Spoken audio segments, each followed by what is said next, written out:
No thanks. Since you're both broke, you and Boogie need to start a podcast. Thank you. Dude, me and Boogie, like, part of me wants to be like, I told you so. Because, like, I love Boogie to death, don't get me wrong. But I remember when I was on PK and everybody was, like, downing me because Boogie was doing everything so much better than me. Because I bought my mom's house and she, like, remortgaged it and shit like that. And, like, I got a car or two, which I got them on loans. I didn't pay full money for them, so I didn't lose it's not like I lost, $200,000 in fucking cars, right? Because you can sell the item and get some of your money back. But like, I don't know. I'm just trying to say it hasn't like missed me that at this point I own my home and land, and I'm not completely broke. And I've always made a point, like, dude, don't invest your money in shit that's not tangible.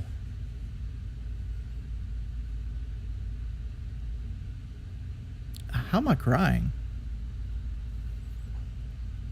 I'm not crying at all. I don't know. It's just I hated that part. It's like okay, because like people would beat me down because like look what Boogie's doing. He's doing it so much better than you. I don't know, man. I've always just wanted to live a simple life. Might as well put the thing on full screen here. Hold up. No, I don't want to say I'm better than Boogie. I think Boogie's more creative and more talented than I am. But I was never under the impression that I'm doing everything wrong. Like people used to accuse me like, oh, you never thought the money was going to run out. I was terrified the money was going to run out. The problem is every venture that I invested in failed. But the ventures that I invested in weren't shit coins, right? I opened a restaurant. I had a daycare. This kind of stuff. Like, and it was more to do with like employees stealing from me in overwork and burnout that made my ventures fail. Where I just like, all right, I'm out.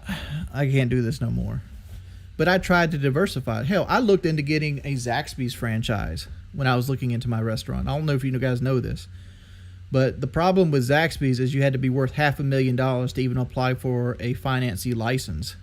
So you had to be able to prove that your net worth was at least $500,000, which mine wasn't.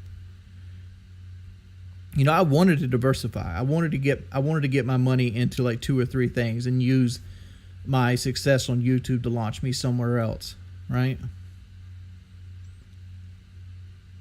Well, I kind of got into that. I didn't actually do anything running a daycare, but I had a friend that was a daycare worker, and she was like doing daycare out of her house, and I basically, set up and got a license and a building and started applying for the grants and stuff like that. The problem is like she ended up backstabbing me and started like taking clients onto the side.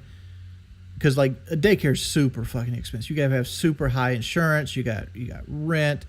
You got all these like checks and balances that you got to do. You got to deal with parents. Like it is such a fucking headache for the money that you make. But it's like a necessity service. Like then you got to compete with other daycares. You got to hire like bilingual people. You got to apply for grants for like food and stuff like that. It was something that somebody brought to me, and I had the money to put behind it, so I did.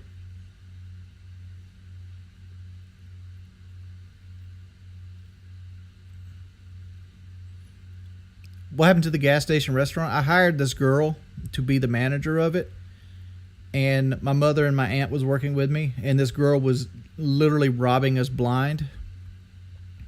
So and then they built a Dollar General right next to it, and they built like a McDonald's closer to it. So like generally like our clientele, the blood of our business was like line workers and like phone company workers that would be working off site, and they'd come eat at our restaurant, or people that come through the gas station want a hot dog or like pulled pork sandwich or something like that.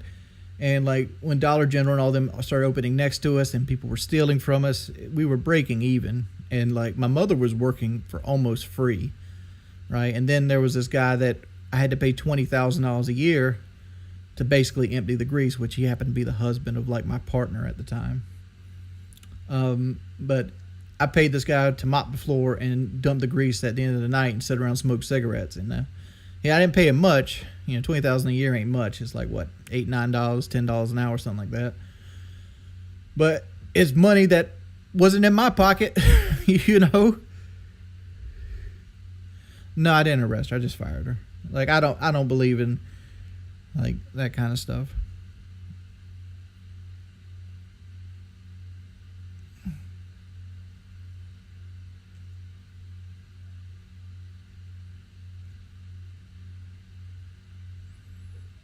What was the name of my restaurant? It was Joanne's Kitchen.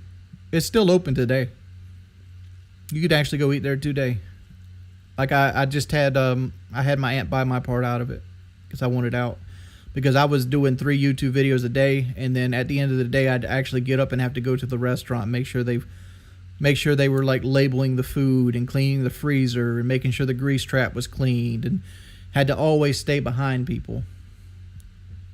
You know, then you had to go to the accountant, then you had to do workman's comp, you had to do taxes, you had to run money, you had to count tills, and then like once the tills started coming up short, you got to find out who did it. You got to look at cameras. It was frustrating. I was burnt out quick because like I was doing my YouTube job, and then I'd have to go do the restaurant job too.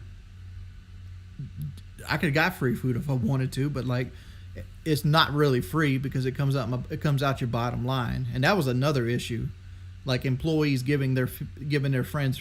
We had this thing called Hunt's Brother Pizza, and Hunt's Brother Pizza, you kind of like subcontract for them, and it's like gas station pizza, but they would take these pizzas and they would just cook them and give them to their family or give them to their friends for free. And I had to sit there and explain it to them like, I'm cool if you want to sell it to them at cost.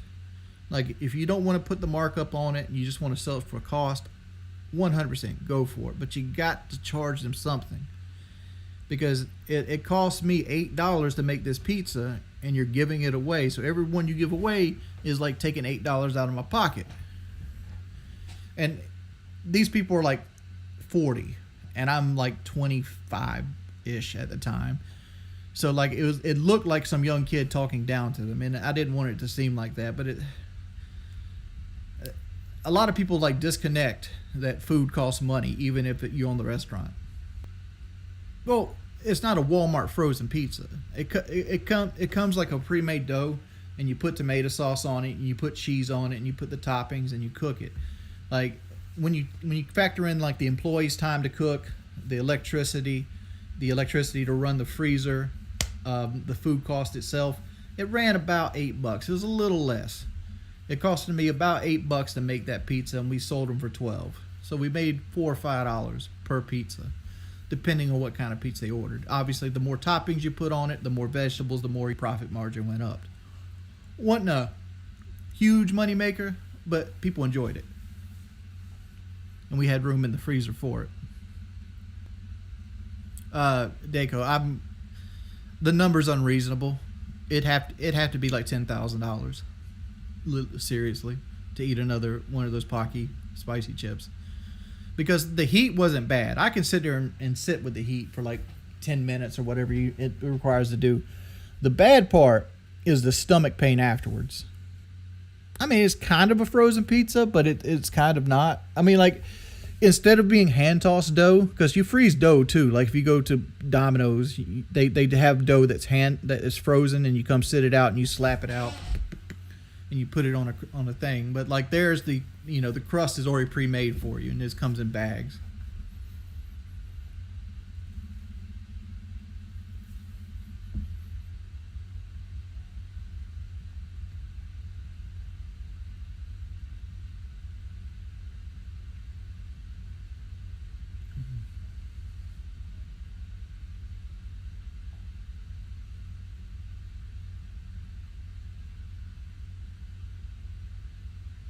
I mean, if Hotwoods wanted to get me come on, I'd come on. I just couldn't fit the bill to go to him. No, didn't. Dude, anything I do business-wise, I run it professionally. As professionally as I possibly can. Like, even with, like, the DoorDash stuff, I kept logs on, like, how much mileage I did, what I got tipped, how many orders I took. kept the car maintenance up like it's supposed to be kept up. You know, washed the car, cleaned the car, vacuumed it, did what I need to do to make the DoorDash money, and I got shit canned anyway. But you know, I don't fuck with people's food. I never have. I mean, you've seen me tell stories about stuff at Domino's. None of that was ever me. That was always other employees. That, you know, I've never been one to want to mess with somebody's food. My leg shakes because I'm an anxious person. Dude, I can't eat that much. I can't be a mukbang streamer because I can't eat that much. Like, my dinner tonight, Rocco's laying on it now. My dinner tonight was a large fry from McDonald's. How many times have I told the truth and the truth came out? What's 2 + 2? I think the answer is 4.